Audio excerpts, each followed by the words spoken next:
Pokbal, sebagai ketua umum Pokbal, saya mau mengajak saudara-saudara saya ini, ayo kita gabung di Pokbal. Kenapa?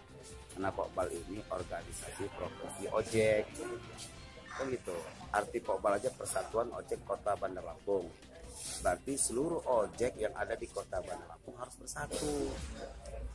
Kenapa? Karena Pokbal ini ada payung hukum. Kalau Gojek sama Grab kan tidak ada payung hukum. Ya, mereka tidak ada izin di Lampung ini. Gojek ataupun Grab. Ayo saya ajak supaya apa? Kita masyarakat Kota Bandar Lampung jangan ditipu, jangan dianiaya sama perusahaan-perusahaan yang mengiming-imingkan uang sesuatu kan gitu.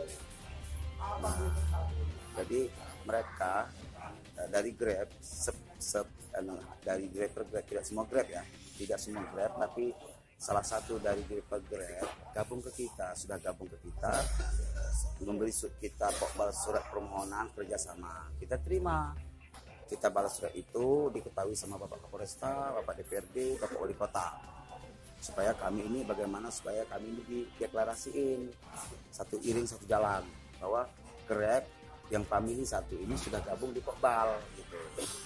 Nah, jadi keluarga besar Pokbal lah Grab ini, tapi nggak semua Grab, hanya family satu.